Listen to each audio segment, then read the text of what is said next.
ये जो एनालिसिस आज आप देखने वाले हो, कंप्लीट स्क्रीनशॉट के साथ मैं आपको प्रूफ दिखाने वाला हूं और आज आपको समझ में आ जाएगा कि एनसीईआरटी करना कितना इंपॉर्टेंट है। अगर एनसीईआरटी प्रीवियस ईयर कर लेते हो तो आपका 180 आउट ऑफ 180 जरूर आ जाएगा। जब मैंने नीट 2024 केमिस्ट्री पेपर का एनालिसिस किया, एनसीईआरटी केमिस्ट्री बुक से डायरेक्ट थ्योरेटिकली पार्ट से 19 क्वेश्चन पूछे गए। ये question direct P block 16 group के टेबल से बॉइलिंग पॉइंट से पूछा गया है। ये question chemical bonding NCERT direct box से पूछा गया है। आप सभी को यहां पे क्लियरली मैंने बता दिया है। आप सभी का स्वागत है। फाइनली मैं आप सभी के लिए केमिस्ट्री नीट 2024 का जो एग्जाम हुआ था उस पेपर का डीपली एनालिसिस करके आपको बताने वाला हूं कि जो क्वेश्चंस पूछे गए थे वो कहां से पूछे गए हैं और कंप्लीट स्क्रीनशॉट के साथ आपको दिखाने वाला हूं ताकि आपको इसको देखने के बाद मोटिवेशन मिले और एक डायरेक्शनल वे में आप तैयारी करो जिससे आपका स्कोर 180 में 180 आ जाए केमिस्ट्री में। शुरू करते हैं। और हाँ, आप सभी इस चैनल को जरूर सब्सक्राइब कर लीजिए। आगे आप सभी को फिजिक्स का भी एनालिसिस मिलेगा और भी बायो का भी और भी बहुत सारी वीडियोस इंपॉर्टेंट आपके लिए प्रिपेयर करने वाला हूं। शुरू करते हैं और टेलीग्राम को भी आप सभी ज्वाइन कर लीजिए। सबसे पहले क्लियर कर दूं, अभी जो एनालिसिस करने वाला हूं ये मैं सिर्फ सेक्शन ए का एनालिसिस करने वाला हूं, यानी 35 क्वेश्चंस का ही एनालिसिस करने वाला हूं। हालांकि इसको देखने के बाद सब कुछ क्लियर हो जाएगा क्वेश्चन कहां से पूछे जाते हैं। अब सेक्शन ए में 54 डायरेक्ट एनसीईआरटी बुक के थ्योरेटिकली पार्ट से आया। जब मैं इसको प्रिपेयर कर रहा था तो मैंने एनालिसिस किया कि इस केमिस्ट्री में सबसे ज्यादा थ्योरेटिकली पार्ट से क्वेश्चन पिकअप किया है नीट 2024 में। एक एक करके आपको दिखा देता हूं। केमिस्ट्री का सबसे पहला क्वेश्चन यानी 51 नंबर, मतलब ये जिस सेट का है उस सेट में 51 नंबर से केमिस्ट्री स्टार्ट है। अब देखो, ये स्पिन वाली यानी मैग्नेटिक मोमेंट का क्वेश्चन है, ठीक है, और यह डायरेक्ट फॉर्मूला बेस्ड क्वेश्चन यहां पे पूछा गया है। हालांकि बहुत ईजी है, सभी आप सभी इसको कर लेंगे, बट देखो यहां पे ये डायरेक्ट एनसीईआरटी फॉर्मूला पे बेस्ड है। अब हम बात करते हैं केमिस्ट्री का नेक्स्ट क्वेश्चन। अब देखो, ये जो क्वेश्चन पूछा गया है ये क्वेश्चन मोस्ट स्टेबल कार्बोकैटायन पूछा गया है। अगर आपने कार्बोकैटायन पे क्वेश्चन किया होगा तो आप इसको कर लेंगे। ये प्रीवियस ईयर में भी पूछा गया है कार्बोकैटायन के ऊपर क्वेश्चन, और आप सभी देखोगे ना तो एनसीईआरटी में भी आपको यहां पे क्लियरली दिया गया, यहां पे, ठीक है, यहां पे प्रॉपर। और यहां पे एक प्रॉब्लम 8.19 जो क्वेश्चन है यह भी इस तरीके से लिस्ट स्टेबल पूछा गया कार्बोकैटायन। तो कार्बोकैटायन का क्वेश्चन आप सभी जरूर किए होंगे, अगर किए होंगे तो आप इसको जरूर सॉल्व कर लोगे। आप सभी नेक्स्ट क्वेश्चन देखो।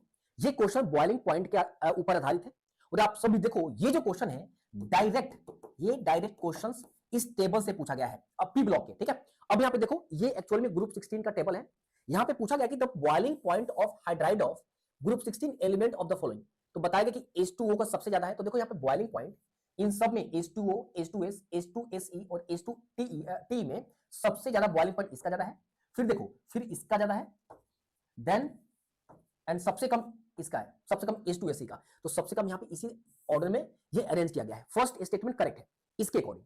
अब ये सेकंड स्टेटमेंट ये कहता है कि अब इन H2O, H2S इन चारों में आप देखो तो इसका सबसे कम मोलिकुलर वेट होगा, राइट, बाकी सबका ज्यादा होगा, लेकिन सबसे कम होने के बावजूद भी बॉइलिंग पॉइंट इसका ज्यादा है, क्योंकि यहां पे लिखा गया है कि presence of extensive hydrogen H bonding, hydrogen bonding in H2O। तो दोनों स्टेटमेंट करेक्ट है, इसलिए पहला ऑप्शन यहां करेक्ट। ये डायरेक्ट इससे पूछा गया है। Next question. अब ये क्वेश्चन जो पूछा गया है केमिकल बॉन्डिंग का क्वेश्चन है, कंपाउंड और शेप और ज्योमेट्री में आपको यहां पे मैचिंग करना है। तो डायरेक्ट इस टेबल से पूछा गया है। डायरेक्ट मैं आपको दिखा देता हूं, यहां देखो ये ट्रिगोनल पिरामिडल, तो NH3 क्या है आप देखो यहां पे ये वाला, राइट। और उसके बाद स्क्वायर पिरामिड BRF5 का क्या है, ये स्क्वायर पिरामिड, यहां देखो। उसके बाद स्क्वायर प्लेनर क्या है, XCF4 XC स्क्वायर ये वाला। और जो बच गया SF6 वो तो ऑक्टाहेड्रल। डायरेक्ट सेम पूछा गया है। आप देख रहे हो ना, अभी तक जो क्वेश्चन बताया एक भी बार से नहीं है। अगला क्वेश्चन देखते जाओ आप। ये जो क्वेश्चन पूछा गया highest number of helium atom is in, तो ये भी नीट 2020 में इस पे आधारित क्वेश्चन पूछा गया है, मैक्सिमम नंबर ऑफ एटम। अगर ये आपने कर लिया होगा तो ये आप ऑटोमेटिक कर लोगे। अब देखो थोड़ा बहुत वैल्यू तो चेंज करेगा, प्रैक्टिस करोगे तो आपको खुद हो जाएगा। और यह जो देखो ये मोल कंसेप्ट का एक्सरसाइज का ये क्वेश्चन है, विच one of the following will have largest number of atom. ये अगर ये आप दोनों किए होते तो इजीली हो जाता। ये कर लोगे तो वैल्यू चेंज, ये आराम से आप कर लोगे। तो देखो आप खुद देखो। अब आप सभी क्वेश्चन ये देखो, ये जो क्वेश्चन आप देख रहे हो अल्कोहल, फिनॉल और ईथर का है। ये भी डायरेक्ट क्वेश्चन है। आपको रीजन का नाम अगर पता होता ये टिक कर देते, इसका आंसर सेकंड होगा। अब ये जो है हाइड्रोपोरेशन का है, ठीक है, हाइड्रोजन पेरोक्साइड H2O2 और BH3, और यहाँ पे PCC डाल देंगे, ठीक है। और यहाँ पे देखो क्या लिखा हुआ है कि ऑक्सीडाइज टू अल्कोहल, यही तो है। अब देखो मैं आपको बता रहा हूं, अब कुछ स्टूडेंट ये सोचेंगे कि सर एक बात बताओ, यहाँ पे दो अलग अलग रिएक्शन का यूज करेगा। हाँ करेगा। आप रोड मैप तैयार करो, आपको रिएजेंट पता होना चाहिए कि कौन सा रिएजेंट फेंक कर अगर मारते हैं रिएक्शन पे तो क्या प्रोडक्ट बनेगा। और ये आप कंटिन्यूअसली आप halo alkane, haloarene, alcohol, phenol, ether, aldehyde, ketone, उसके बाद अमाइन चैप्टर्स को लिंक अच्छे से करो, सारे रिएजेंट को एक जगह लिंक करो, आपका रोड मैप तैयार हो जाएगा। रोड मैप प्रैक्टिस करना शुरू कर दो, ये बहुत हेल्प मिलेगा आपको, अदरवाइज ये क्वेश्चन गलत करके आओगे। ठीक है, चलो नेक्स्ट क्वेश्चन थर्मोडायनेमिक्स से है। तो इसमें आपको आइसोथर्मल, आइसोकोरिक, आइसोबारिक, एडियाबेटिक, ये तो आप सभी कई बार की हो, यहां भी है। स्टेट्स ऑफ मैटर जब था उस समय रिवीजन आप सभी ने जरूर किया होगा, ये क्वेश्चन बड़ा कॉमन है। ठीक है, थर्मोडायनेमिक्स में आप सभी ये पढ़ोगे ही पढ़ोगे। ठीक है, ये आप सभी डायरेक्ट एनसीईआरटी का बड़ा सिंपल क्वेश्चन है। नेक्स्ट क्वेश्चन जो दिया गया है यह अल्कोहल, फिनोल, ईथर का क्वेश्चन है। और ये क्वेश्चन पूछा गया है कि which one of the following alcohol react instantaneously with Lucas reagent. तो आप इसको देखकर भी टिक कर दोगे, या डायरेक्ट एनसीईआरटी में आपको यहां पे दिया गया है लुकास्ट रिएजेंट, और क्या लिखा हुआ है कि tertiary alcohol turbidity is produced immediately as they form the halides, लेकिन primary alcohol do not produce turbidity at the room temperature. इसका मतलब टर्शियरी जो होगा बहुत इंस्टेंटेनियसली आपको लुकास्ट रिएजेंट के साथ बना देगा। तो डायरेक्ट एनसीईआरटी का ही तो है। नेक्स्ट क्वेश्चन, अभी तक जितना मैंने बताया क्या एक भी बाहर से आपको दिखाई दिया? नहीं दिया ना, तो मोटिवेशन लो और आप एनसीईआरटी प्रीवियस ईयर पहले करो, उसके बाद जो भी मॉड्यूल प्राइवेट पब्लिकेशन वो करो आप सभी। ये क्वेश्चन देखो, in which of the following equilibria KP and KC are not equal. इसमें किसमें इक्वल नहीं होगा? आप सभी देखो, ये क्वेश्चन सेम आपके जेईई मेंस 2019 में पूछा गया था, बस वैल्यू को चेंज कर दिया गया था। अभी देखो यहाँ पे KP is not equal to KC, बस वैल्यू चेंज कर दिया गया था। तो अगर ये आपने क्वेश्चन प्रैक्टिस किया होगा आपको कंसेप्ट पता होगा। और मैं आपको बता दूं, बहुत सारे बच्चे पूछेंगे क्या जेईई मेंस का क्वेश्चन करना जरूरी है? एक बार जरूर कर लेना। ठीक है, ज्यादा क्वेश्चन नहीं पूछता है, एक या दो क्वेश्चन हार्डली, मैं पिछले 3 सालों में देखा हूं एक या दो क्वेश्चन हार्डली पूछता है, बट कंसेप्ट है तो आप कर लोगे, वो नहीं भी करते हो तो कंसेप्ट है तो कर लोगे। अभी ये देखो, ये जो दिया गया है आपको मैच करना था ml, ms, l और n, ये डायरेक्ट आपको दिया गया है। देखो ना यहाँ पे, देखो यहाँ पे, ठीक है, बस। और मैंने यहाँ कर दिया, ये क्या डिनोट करता है? Size of the orbital. ठीक है, और एल क्या करता है? एल क्या डिनोट करता है? Shape of the orbital. ML क्या करता है? ओरिएंटेशन, क्या बताता है? ये ओरिएंटेशन ऑफ द ऑर्बिटल्स, और ये बताता है orientation of the spin off the electron. ये पूरा यही तो है, एनसीईआरटी का ही तो है, बस आप सब इसमें कर दो। ठीक है, जो भी आपको सही लगता है। अब आप सभी देखो नेक्स्ट क्वेश्चन अमीन चैप्टर से है, स्टेटमेंट 1 और स्टेटमेंट 2। स्टेटमेंट 1 दिया गया है aniline does not undergo federal craft alkylation reaction. ये क्लियर एनसीईआरटी का स्टेटमेंट है, aniline does not undergoes federal craft reaction alkylation के फॉर्म में भी और एसिटाइलेशन दोनों के केस में नहीं करता, क्योंकि सॉल्ट का फॉर्मेशन करता है एल्युमिनियम क्लोराइड के साथ। अब दूसरा स्टेटमेंट है aniline can not be prepared through Gabriel synthesis. बात सही है, ये जो टॉपिक है, और इस टॉपिक में क्या लिखा हुआ है देखो तो यहाँ पे, aromatic primary amine can not be prepared by this method. इसका मतलब दोनों स्टेटमेंट करेक्ट हो गया। डायरेक्ट एनसीईआरटी से है कि नहीं, आप बताओ। नेक्स्ट क्वेश्चन 62 नंबर, ये जो क्वेश्चन इंट्रामोलिकुलर हाइड्रोजन बॉन्डिंग, ये क्वेश्चन अल्कोहल, फिनोल, ईथर से है। अब इसमें से कौन सा आंसर होगा? ठीक है, अब देखो क्या लिखा गया डायरेक्ट, ये आपके एनसीईआरटी में दिया गया, आपने पढ़ा होगा। Ortho nitrophenol is steam volatile due to intramolecular hydrogen bonding, while para nitrophenol, ये आपका ऑर्थो हो गया और ये आपका पैरा हो गया, right? Para nitrophenol is less volatile due to intermolecular. इसका मतलब हमारे में ये पहला सही होगा, ये इंट्रा होगा और ये इंटर होगा। मेरी बात समझ रहे हो नहीं? आपको डायरेक्ट एनसीईआरटी में दिया गया है, आप सभी इसको देखते जाओ। अब बहुत सारे बच्चे बोलेंगे सर मजा आ गया, आपने पहले बता दिया, हम इसी आधार पर तैयारी करेंगे। और मुझे विश्वास है कि जो मैं आपको बता रहा हूं आप इसको फॉलो जरूर करोगे। ये सब कुछ आपके सामने है, मुझे इसमें कुछ भी एड ऑन नया करना नहीं है, सब प्रूफ आपके साथ है, तो आप मेहनत करो। अब देखो ये जो क्वेश्चन है डायरेक्ट सब्लिमेशन का स्टेटमेंट जो मैंने हाईलाइट किया वही डायरेक्ट पुट कर दिया है। Same on heating some solid substance changes from solid to vapour, same वही on heating some solid substance changes from solid to vapour, same है, बस आपको टिक करना होता है 2 नंबर। सेम स्टेटमेंट है, सेम स्टेटमेंट। अभी तक जितना मैंने आपको बताया एक भी क्वेश्चन क्या बाहर से दिखाई दिया आपको? नेक्स्ट क्वेश्चन पे चलते हैं, आप सभी देखो। अब आप सभी नेक्स्ट क्वेश्चन देखो, ये जो क्वेश्चन है थर्मोडायनेमिक्स से पूछा गया है, और यह क्वेश्चन आपको एनसीईआरटी इंटेक्स क्वेश्चन है थर्मोडायनेमिक्स का। थोड़ा सा वैल्यू चेंज किया गया यहाँ पे, इसमें ये प्रॉब्लम 5.10 है, हो सकता है कि आपको बुक में क्वेश्चन का नंबरिंग अलग हो, इसका बस आपको थोड़ा बहुत आपको वैल्यू चेंज मिलेगा, स्टेटमेंट थोड़ा बहुत उल्टा कर दिया है, बट कंसेप्ट सेम है।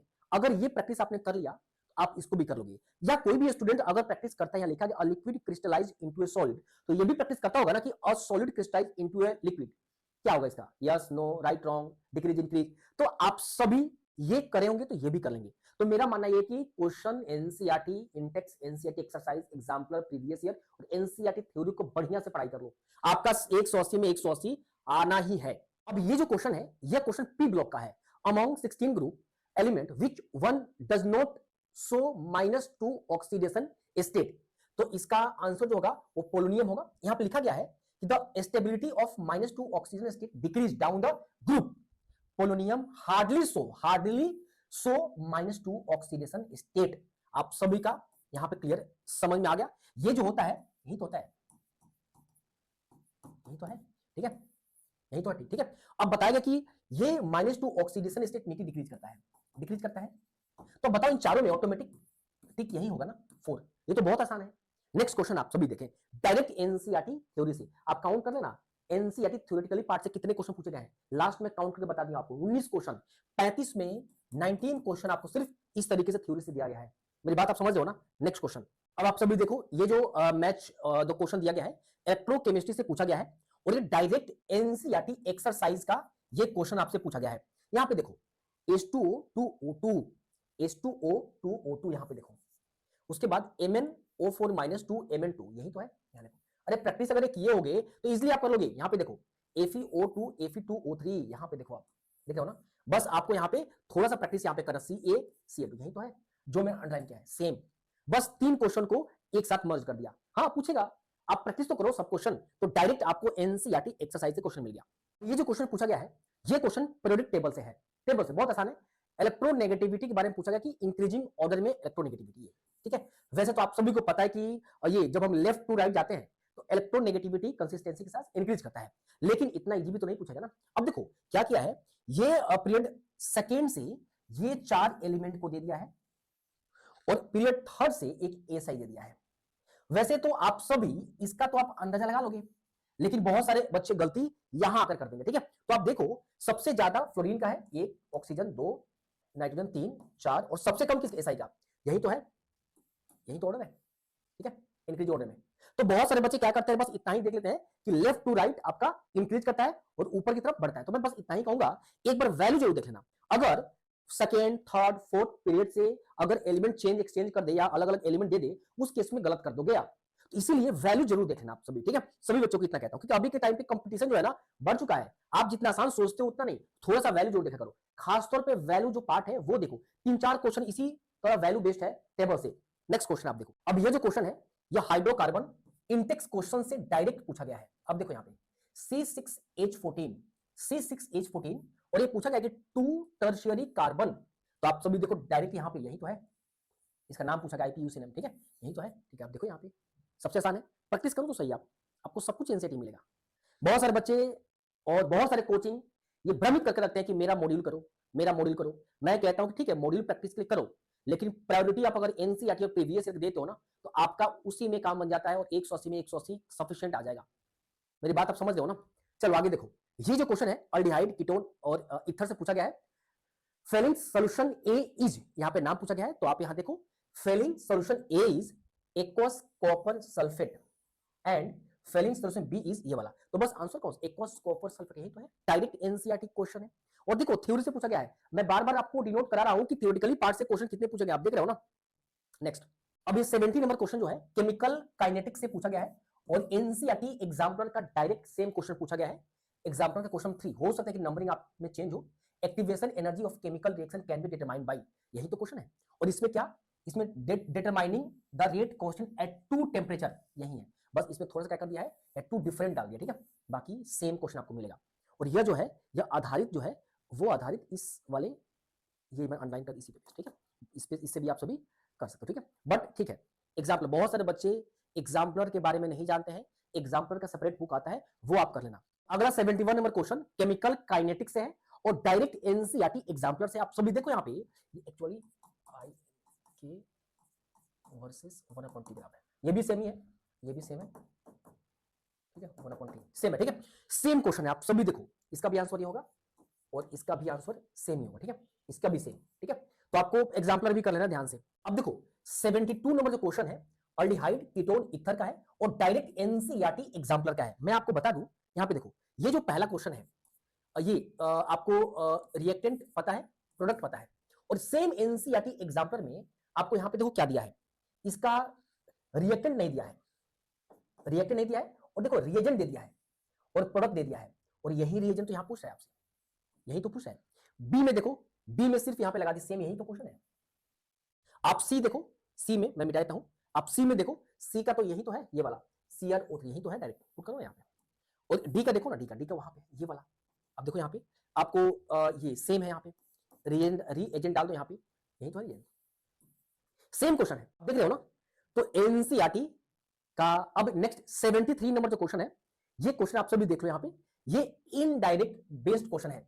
अभी तक जितना मैंने बताया, अभी तक 23 24 क्वेश्चन बताया, उसमें से अभी पहला ऐसा क्वेश्चन है जो इनडायरेक्ट पूछा गया है। और वो भी कैसे पूछा गया है, यहाँ पे SN1 का रिएक्शन दिया गया है और फास्टेस्ट रेट का यहाँ पूछा गया है, लेकिन यहाँ पे SN2 का ये वाला करके दिया गया है, ठीक है। और अगर आपने ये पढ़ा होगा तो यहाँ से भी आप इजिली कर दोगे जरूर, ठीक है। यहाँ पे आपको पता है कि ऑर्डर, और यहाँ पे ना आप देखोगे तो डायरेक्ट जेईई मेंस 2023 में भी इस तरीके से क्वेश्चन पूछा गया था, SN1 पे बेस्ड पूछा गया था यहाँ पे, ठीक है। चल अब ये देखो, ये जो क्वेश्चन है, which reaction is not redox reaction, redox question का डायरेक्ट एनसीईआरटी एग्जाम्पलर का क्वेश्चन है। अब आप देखो क्या किया यहाँ पे, ये जो 4 स्टेटमेंट दिया गया है, यहां भी 4 स्टेटमेंट दिया गया है, ऊपर के 3 स्टेटमेंट को बदल दिया है बस ये 3 से, लेकिन लास्ट का स्टेटमेंट यहां पे देखो सेम है, सेम है। और यहां भी इसका आंसर यही होगा, यहां भी आंसर यही होगा, ठीक है, नोट यहां पे, और यहां भी सेम होगा। जब ये आप किए होते तो ये आपको पता होता, तो ऑफ कोर्स यहां भी स्टेटमेंट तो वही टिक करोगे ना आप, दूसरा तो टिक नहीं करोगे ना, तो बस डायरेक्ट ये भी क्वेश्चन है। अब आप सभी देखो क्वेश्चन नंबर 75 हाइड्रोकार्बन का है, डायरेक्ट क्वेश्चन है। यहां पे दिया गया कि एन पेंटेन का जो बॉइलिंग पॉइंट 309, आइसोपेंटेन का 301 301 और नियो का ये, इस अकॉर्डिंग ऑर्डर आप सजा देना, और ये स्टेटमेंट पढ़ोगे तो आपको स्टेटमेंट सेकेंड में मिल जाएगा, बहुत आसान है। आप सभी देखो नेक्स्ट क्वेश्चन डायरेक्ट एनसीईआरटी से भी है। अब देखो ये कोऑर्डिनेशन कंपाउंड से है, दोनों स्टेटमेंट सेम आपको एनसीईआरटी मिल जाएगा। अब देखो क्या लिखा गया है यहाँ पे, COF6 का पावर 3 माइनस ऑक्टाहेड्रल है, और आपको CONH3 का होल 6 का पावर कितना है 3 प्लस, ये भी आपको ऑक्टाहेड्रल, मतलब ये दोनों जो है ये और ये ऑक्टाहेड्रल, मतलब ये भी यहाँ पे ऑक्टाहेड्रल है और ये भी ऑक्टाहेड्रल है यहाँ पे, देखो तो ऑक्टाहेड्रल ये स्टेटमेंट सही है। हाँ बिल्कुल, मैग्नेटिक बिहेवियर डिफरेंट होगा, आप निकाल लेना, डिफरेंट आ जाएगा। और आपको COF6 3 माइनस पैरामैग्नेटिक यहाँ पे दिया गया है, और ये डायामैग्नेटिक, देखो क्या लिखा गया है, ये आपको डायामैग्नेटिक और ये आपको पैरामैग्नेटिक। तो सेम क्वेश्चन आपको एनसीईआरटी कोऑर्डिनेशन कंपाउंड चैप्टर से आपको मिल जाएगा। ये जो क्वेश्चन दिया गया है इनडायरेक्टली दिया गया है, आप अगर प्रीवियस ईयर देखो तो कई बार आपको ये वैल्यू चेंज रहेगा और ये आपको निकालना है, एनसीईआरटी में केमिकल बॉन्डिंग में आपको मिल जाएगा, तो आप इसको कर लोगे इनडायरेक्टली। 2 क्वेश्चन आपको इसमें इनडायरेक्टली पूछा गया जो मैंने दिखा दिया आपको। अब देखो यहाँ पे ये जो क्वेश्चन है डायरेक्ट एनसीईआरटी के टेक्स्ट बुक थ्योरी से यहाँ पे दिया गया है, केज का वैल्यू आपको दिया गया है और आपको बताना है सोल्युबिलिटी बताना है, ठीक है। चलो सोल्युबिलिटी यहाँ पे लिख रहा है कि higher the value of KH, जिसका केज का वैल्यू ज्यादा होगा उसका सोल्युबिलिटी कम होगा, लोअर द सोल्युबिलिटी, मतलब ये क्लियर है कि आपको KH inversely proportional to solubility, ठीक है। तो अब देखो सबसे कम इसका है, यानी सबसे ज्यादा इसका होगा, उसके बाद इसका है, ये होगा, देन आपको ये होगा, क्लियरली है। तो इसका आंसर 2 होगा, कहा ना, सबसे ज्यादा आपको मिलेगा A, सॉरी ये तो नहीं होगा, 2 होगा ये वाला, सबसे ज्यादा B ये वाला, फिर C, फिर E, राइट। चल आगे चलते हैं, सब कुछ आपको एनसीईआरटी से मिलेगा। ये देखो आप सभी, ये एटम का क्वेश्चन है, देखो लगातार प्रीवियस ईयर में इस पे बेस्ड क्वेश्चन पूछा गया है, वैल्यू चेंज है, क्वेश्चन सेम है, अगर ये क्वेश्चन प्रैक्टिस किए हो इजीली आप कर लोगे। प्रीवियस ईयर के क्वेश्चन, AIPMP प्रीवियस ईयर के क्वेश्चन है, ये सेम आपको DNF ब्लॉक के आपको एग्जांपल से क्वेश्चन, सेम क्वेश्चन, सेम देखो सेम क्वेश्चन, आपको सेम क्वेश्चन है, ठीक है। इसका आंसर भी आपको यहाँ पे पता है, आप पढ़ो इसको, सेम क्वेश्चन यहाँ पे, कुछ भी चेंजिंग नहीं है, एज इट इज उठाकर यहाँ पे डाल दिया है। तो इंटेक्स क्वेश्चन ये वाला एग्जांपल का, ठीक है। सेम क्वेश्चन आपको बायोमोलिक्यूल का एनसीईआरटी का स्टेटमेंट बेस्ड है, क्या लिखा है, glucose does not give Schiff test, तो इसका मतलब यहाँ पे ये टेस्ट नहीं देगा, and it does not form hydrogen sulphide, और हाइड्रोजन सल्फाइड यानी इसका मतलब B और E होगा, आप देख लो ना B और E किसमें है, B और E, ठीक है। तो डायरेक्ट स्टेटमेंट से है, आप एक चीज नोटिस कर रहे हो ना, स्टेटमेंट से देखो कितना क्वेश्चन पूछा गया, ये भी स्टेटमेंट से क्वेश्चन पूछा गया है और डायरेक्ट क्वेश्चन पूछा जा रहा है यहाँ पे, ये सेम ये एग्जांपल देखो किसमें है, सेम यहाँ पे आप डाल देना यहाँ पे, ठीक है, मैचिंग कर दो ना आप, सेम एग्जांपल यहाँ पे, सेम, कुछ भी चेंजिंग नहीं है, बस आप सभी देखो यहाँ पे। नेक्स्ट क्वेश्चन आप सभी देखो, सेम क्वेश्चन प्रेडिक्ट टेबल से, मैंने कहा ना टेबल से आपको 3 क्वेश्चन के आसपास मिल रहा है, तो टेबल अच्छे से देख लेना, वैल्यू देख लेना आप सभी। ये प्रेडिक्ट टेबल का यहाँ देखो मैंने, यही तो है, लिथियम, बोरॉन, बेरिलियम और नाइट्रोजन, यही तो है आपको, ठीक है। अब देखो सबसे ज्यादा नाइट्रोजन का होगा, तो देखो सबसे ज्यादा ये तो होगा नहीं, तो ये 3 में सबसे, और सबसे कम लिथियम का होगा, सबसे कम लिथियम का, यानी आपको इस तीनों में लिथियम कम है, और बाकी देखो ना, तो नाइट्रोजन सबसे ज्यादा, चलो इसी ऑर्डर में, उससे कम किसका है, नाइट्रोजन, कार्बन उससे कम, अब देखो उससे कम आपको कार्बन से ज्यादा बेरिलियम मिलेगा आपको, ठीक है, बेरिलियम, यहाँ कार्बन नीचे है ना, सॉरी बोरॉन नीचे है ना यहाँ पे, अब देन बोरॉन, अब देन आपको लिथियम मिलेगा। इसका मतलब second number, nitrogen, carbon, beryllium, boron, lithium, direct आपको यहां से पूछा गया क्वेश्चन है। नेक्स्ट, ये इनडायरेक्ट क्वेश्चन है। अगर ये क्वेश्चन प्रैक्टिस आप मोल कंसेप्ट में किए हो तो ये क्वेश्चन इजीली आप कर दोगे, ठीक है।